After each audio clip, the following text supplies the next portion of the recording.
Hello and welcome to Middlebury Edition. I'm Middlebury Representative Robin Scheu, your host for the program. Middlebury Edition was created for the purpose of educating Middlebury residents about local services and activities and to provide an opportunity for local nonprofit organizations to talk about their work. Today's guest is Steve Maier, board chair and I believe founding member as well of the Climate Economy Action Center of Addison County, or CEACAC. The idea for the Climate Economy Center started in the fall of 2017 when Middlebury was chosen as the second community to participate in the Vermont Council on Rural Development's Climate Economy Model Communities program. Originally called the Greater Middlebury Climate Economy Initiative, there was much interest in the project across the county and the group evolved to become what is now CEACAC. CEACAC has developed a strong mission and vision, it has clear goals and plans, and has already undertaken a number of activities, so we have lots to talk about today. Welcome, Steve. Thanks, Robin. Thanks for inviting me. Yeah, it's really good to have you here. What fun. So let's start with the name of your organization, the Climate Economy Action Center. You have some powerful words in your name. Part of your vision is to support community works that links economic and social health with greenhouse gas reduction. Tell me more about how you see climate issues and the economy working, and maybe start with telling people what greenhouse gases are. Sure. Well, greenhouse gases are things that are emitted from what we generally do in terms of how we get around, how we heat our buildings, how we produce and manufacture goods and services.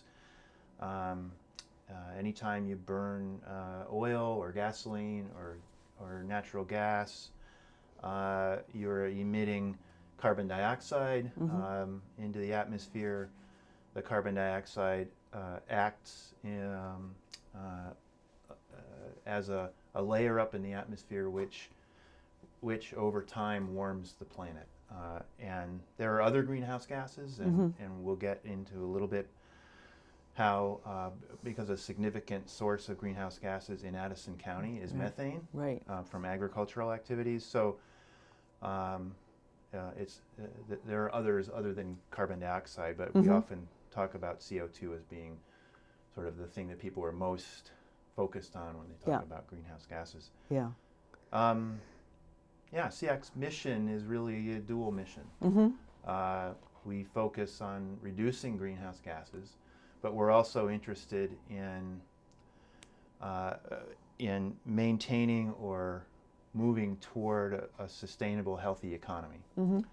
And so, sometimes I just use an example or two to explain to folks what that means. So if you may have seen in the news that several of the international car companies, General Motors, Ford, I think, one of the Japanese makers, have announced that by some date around 2030, not that far in the future, they will stop making new cars with internal combustion engines and be only making cars and trucks with electric engines.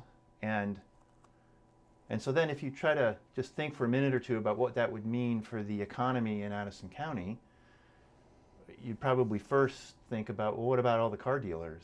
And what about all the people who have been trained for years and years about how to work and fix internal combustion engines? Car mechanics, These folks are going to need to move on and find different training or different kinds of work. One of the electric vehicles currently are still a bit more expensive than internal combustion engines, but they cost much, much less to maintain over time. Because there aren't nearly as many moving parts, there are no spark plugs, there's no motor oil, there's lots of other advantages to electric vehicles other than greenhouse gas emissions. But so that's just an example, and you can think about it across a variety of sectors. How will our economy, our local economy here in Addison County, be changing to reflect both impacts from climate change and some of the decisions that have already been made or will likely be made to address climate change in the future. And your comment about using cars is just such a great example. And we also have incentives in the state for people to bring down the cost of the more expensive electric vehicles. But I think about what that means for education and training for people who have, like we've had a diesel program at the Career Center, and what sort of new classes are they going to have to teach to take that? And Vermont Technical Center, I imagine, has some classes too. And so there's a whole education piece of it to train the people to do the work on electric vehicles. Right, right. And you know, I think it gets more complicated as you peel off the layers of the onion, because Sure. it's likely we won't need as many technicians. Right. Because you know, but the model, for example, that you see at County Tire over here on Exchange Street, we'll always need tires. Right. We'll always need brakes, and they now have technicians that are trained in electric vehicles and hybrids and such. But you won't need as many technicians because they don't break down. Right. and they're easy to fix. So Yeah. But a lot of what's going on that makes an electric car go are, you know, electronics, and so it's a different kind of skill as well, as far as That's right, and there are electronic upgrades to cars instead of something an oil change you're getting. We take our EV up. I think so far it's only been for software updates. Yeah. That's pretty funny. Who would have thought you'd be doing that with cars? So yeah. Exactly. Yeah. So we'll be changing the kind of work that's being done, and people will have different kinds of jobs. But what about with local businesses that maybe aren't involved in things like the car industry? How I know you're working, trying to support local businesses and help them think about all this too. Are there some things that you've been doing at CEACAC in that regard? Well, yes. We've had a few smaller sort of project activities. We tried to, we worked in partnership with Green Mountain Power a couple of years ago when we first got started as an organization. They donated 6 electric vehicle charging stations, and we worked with several local businesses and communities to find places to put those. And so, you know, we have small projects like that, and we're also embarking now on a broader sort of community-wide climate action plan, and as part of that we have been interviewing local business people, local community leaders. You know, one good example is that we spoke with Brian Carpenter, who of course is both. He's the chair of the Middlebury Select Board, but he also owns Champlain Valley Equipment. Right. And so he's starting to move in some of these directions. He's does have electric equipment there for sale. He doesn't feature it. It's not. He's still, most of his business is still in the other sector. But he did, I think, receive a new a grant. I forget from where, to be one of the first places to have an electric farm tractor, sort of as a demo. Can we get this out into the fields, get farmers to start to use them, create interest and demand, and hopefully that'll start to fuel some of the movement away from, you know, diesel equipment and toward fuel, no pun intended. Yeah. And so I hadn't thought about farm equipment, but that makes a lot of sense, because there's certainly in Addison County quite a lot of that. Yes, exactly. Yep. And so the manufacturers are starting to make them electronic versions. Yes. I mean, well, there's production level going on with pickup trucks. Yes. You may have seen that. The and Ford there are, Lightning. Internationally and also nationally, there are beginning to be more and more options around larger heavy-duty equipment, dump trucks, and the like. Interesting. It's you know, all the same advantages, sort of costs and benefits. They cost more, but they take a lot less to operate and maintain. And right, which might be really good for farmers, not having to spend their time fixing things, although a lot of it may be mechanical that isn't related to the electric versus fuel. But I actually don't think many farmers, I mean, maybe they've been inhaling diesel fumes for their whole life and they have nostalgia about it, but I actually don't think most of them will miss the noise and the fumes and the working with, you know, oil. And I was just reading an article this morning from Norway about they're electrifying their ferry boats. Oh, okay. Ferry operations, and one of the technicians, the boat comes in, and during the time it takes to offload and unload the car, it's like 15 minutes, Yeah. 20 minutes. He plugs in the batteries, and that's enough power to make the 45-minute trip to and from where they're going. Yeah.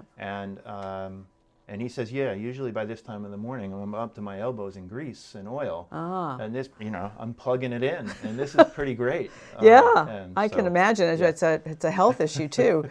So would farmers have their own EV charging stations at a farm, do you imagine? Or could they plug it into Probably something in the barn? Yeah, you would need to have a way to charge, more than just an outlet. Yeah. For example, my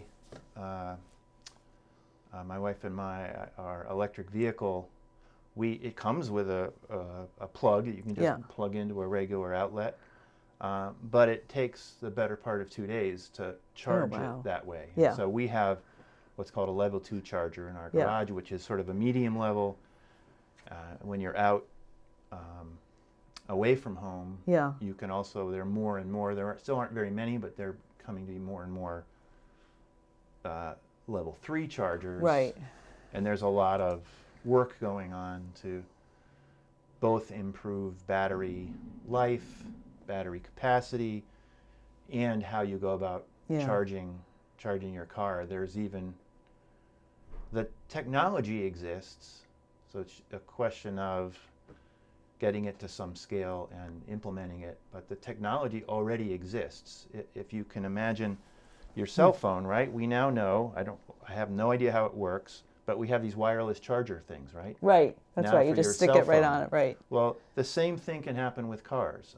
You can build your highways to have magnetic or some other ongoing charging going on as you're driving down the road. Oh, wow, that's that'd be cool. Technically feasible. Right. Already. And practically pretty cool. Yeah, right? it is. That You is. don't need to. You can completely abandon the idea of a gas station. Right. You don't need to stop. Yeah. Unless you need to stop. Right. Yes, which sometimes people do.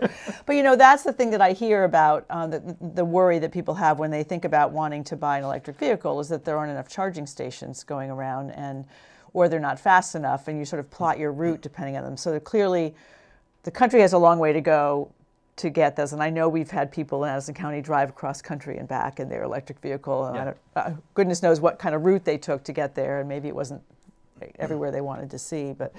But so are you working to expand public chargers here? I mean, I think it could be a really great tourist attraction from the sense of people come to Middlebury, they get their car charged, they have lunch at a local restaurant, they do a little shopping, their car's charged, and they have a nice day.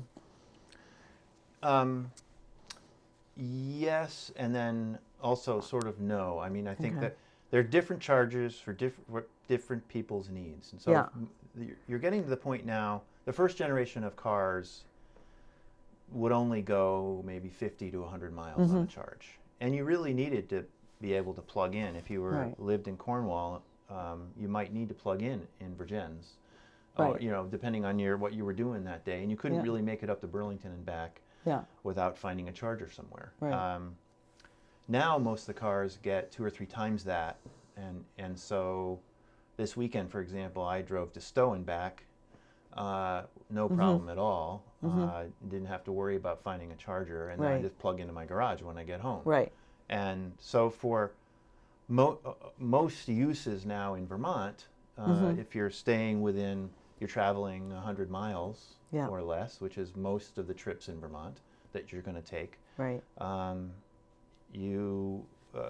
The model would be you charge at home. You plug in when you get home, and you don't need to find a fueling station on the road. But we do have other people who have other needs. Maybe there's Middlebury College parent coming from some distance. They get here, they need to charge more quickly than overnight in my garage, or they don't have access to my garage. Right. So we do need to have public chargers for that, and also a growing number of these quicker chargers. Right. I can get about half of a charge on my battery. I already told you it takes 2 days with an outlet. I can get about half of a charge in 45 minutes at one of these level 3 chargers. Okay. So they're pretty powerful. Right. Right. And is it level 1 through level 4, or is level 3 the highest right now? I've only heard there's only commonly there probably is a level 4, but Okay, I you haven't heard it, about that. and there's Okay. none around. So, Okay. Yeah. Yeah. So, okay, great. So it's great that you're doing that, and I'll just remind people that if they are interested in an electric vehicle, that the state does have incentive money for that. That's pretty great. I mean, you can get find your way. to drive electric VT is Drive Electric Vermont. Yeah. .org. Yeah. Drive Electric VT altogether .org. And not only there's fantastic information there. They Yeah. have a fact sheet. So the first thing Yeah. you should do if you're thinking about it right. I printed it out. Print out that fact sheet. I highlighted the ones. And, Yeah. The guy who runs it updates it regularly. And, Yeah. it gives you all the information about what's available, where, Right. what its features are, how far it goes Right. on a charge, et cetera, And you et can cetera. calculate your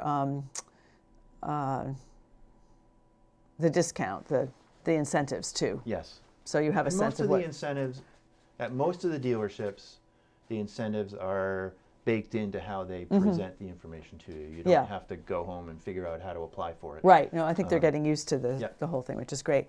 Well, I was having a conversation with the chair of House Energy and Technology, Representative Tim Briglin, who spearheaded the Global Warming Solutions Act that our legislature passed in 2020, and now there's a Climate Action Council. And I was talking with him a few weeks ago, and he said, if I had to give a message to people, the two things that we really need to do as quickly as possible if we really want to cut our greenhouse gases are get people into electric vehicles and weatherization of homes. We have some of the oldest housing stock.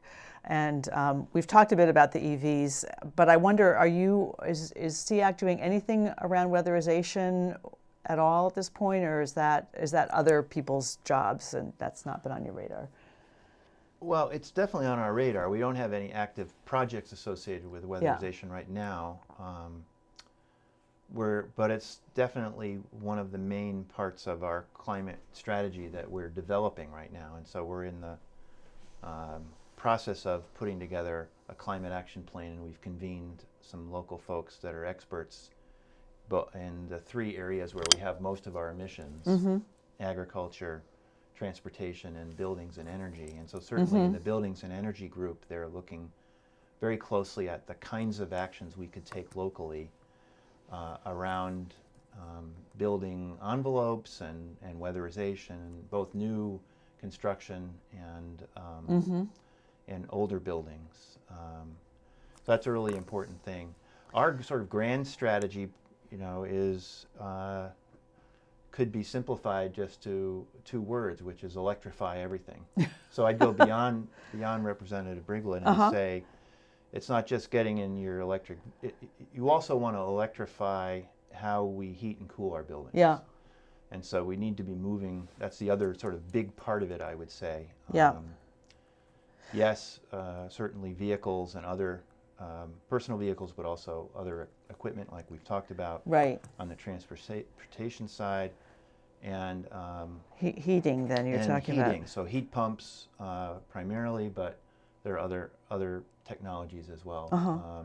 Would the grid be? I'm really no expert in electric things. It's all magic to me. Yep. But So could the electrifying grid handle it? Continue to decarbonize the grid. Yeah, the grid will need to continue to be upgraded. Upgraded? If we're going to Okay. if we're going to electrify everything, we will need to be investing in the infrastructure of the electric grid. There are also projects underway now. One in Panton to help create smaller pods of electric distribution that are centered around solar projects, so that if there is an outage, they aren't quite done with this, but I think within the next year they'll complete this. And I'm just drawing a blank on the phrase they used to describe what kind of project this is. But in effect, if there's ever a power outage, they'll be able to cut the switch and continue to power themselves through their little microgrid. Microgrid. There you go. Okay. Is what it's called. So there are ways of also And that makes a lot of creating sense. a grid of the future that's Right. less decentralized, like what we've tended to do in the past. Right, and that reminds me when one of the hurricanes, Maria or somebody, hit Puerto Rico a few years ago. They lost the whole grid because there was like one place, and what they started to do is decentralize it and have those Right. maybe those And the microgrids same around. thing So in Houston during this last storm, yeah, this summer, that it all went down right, because it kicked out, one really important place where everything was coming together. Right. And so yeah, there are ways to fix that. Green Mountain Power, other utilities in Vermont are required through the Renewable Portfolio law and regulations are required to decarbonize their grid. Green Mountain Power has already announced they plan to be at zero carbon by 2028 or 2030. That's an earlier date. yeah, But that'll still include some things like nuclear power for a few more years, and then they will be phasing that out Yeah. and be totally renewable by 2032 maybe. Okay. And so they already have a path toward decarbonizing their grid, and so that affects a lot of the choices we can make very Yeah. positively. So. yeah. Oh, that's great. And we haven't really talked much about community solar projects, but there have been a couple of developments recently, right? The town of Middlebury just voted on one, and then the Public Utilities Commission approved.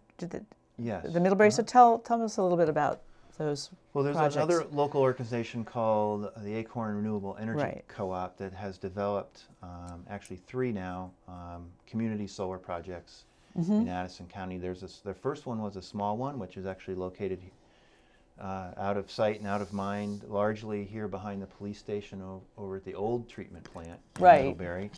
And the second one came online a year and a half ago in Shoreham. And then the third one, which is by far the biggest, is a 5 kilowatt project, is now just under construction and will go on the old Bristol landfill. Okay. So that's the project that the town of Middlebury bought into, Right. for Okay. example. And a number of other folks we're getting through. We're good. We've We used have up our 5 more time. minutes. We're Okay. good. Yes, so solar is good. The college has just received permissions to go ahead and groundbreaking in a couple weeks off South Street Extension. That's an even bigger, that's 10 times bigger than the project in Bristol. Okay. And that's, I think Or it might Encore's be- doing that, and might it's be right past 100 times Eastview. bigger. Anyway, Yeah. it's a big one. It's very big. 30 acres. 5 megawatts versus 500 kilowatts, 10 times, I think. Yeah. Yeah. Yeah. 100 would be too big. Yeah. I lose track of my zeros sometimes. It gets confusing. We're all going to learn a new language. So what 1 or 2 things should we talk about before we close? So whatever things that you'd like to, but I wonder, we briefly talked about the Global Warming Solutions Act, and I think that you've got people they have a Climate Action Council, which is to develop a statewide plan to reduce gases. But I think your organization is involved in that a little bit, and then you have an action plan. So if you want to talk about some of those things. Yeah, I guess the thing I'd say, because we don't really have time to get into the details, is people can go to our website, find the details on our climate action planning process. We're right in the middle of it, so we'll be updating it. We don't have a final plan yet, but we hope to have one in the next few months.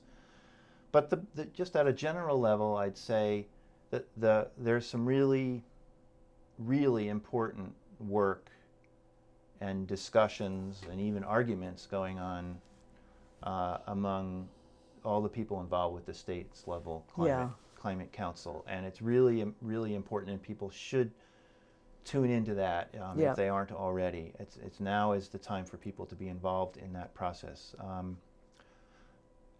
Our focus is local, Right. So they're not going to get to the same level of specificity that Right. we need to get through to Right. at the local level, and so CEACAC's mission is a local one. Yeah. We are of Addison County and for Addison Right. County. And so if folks are interested in being involved more locally, helping to define in more practical, day-to-day, pragmatic detail. Right. What are we going to do here in our homes, our businesses, et cetera, over the next 5 and 10 years? Right. That's what CEAC's trying to do. Yeah, and I think that's great because it is, it's overwhelming, the notion of climate. And we've seen what's happening with weather and all of these things, that everybody's affected, not just folks in agriculture, but all of us. And to bring it down to what can I do in my community, I think is a really important. We need organizations like CEAC to do that. So it's great that you're here and that you're doing that. We have like 1 minute for you to, if you want to say anything about, we mentioned agriculture a little bit, and that methane as being one of the other issues. Is there anything that quickly that you think can be done about that? Or we were surprised when we learned, when we did an inventory and learned that agriculture was our largest emitter. But then when you think about it, there are almost as many cows as there are people in Addison County. Right. So it's not a surprise. Cows emit methane as part of their digestive process out of both ends. And so there are new feed, there are ways to go about working on that, but it'll be a struggle for farmers to be able to know those and be able to afford them. And so we're trying to work positively with the agriculture community, both on reducing emissions and on, they have an incredibly valuable resource in their land. Yes. In terms of its ability to store carbon. Yeah. And so both of those things are really important. Yeah. I think you have a lot of work to do ahead, and we're really glad you're there. So thanks so much. I appreciate you coming on the show, Steve. Well, thank you. Thanks for having me. So that's it for now. My guest today has been Steve Maier, Board Chair of CEAC, the Climate Economy Action Center of Addison County. Thanks to MCTV for producing this show. Thank you for watching, and we hope to see you next time.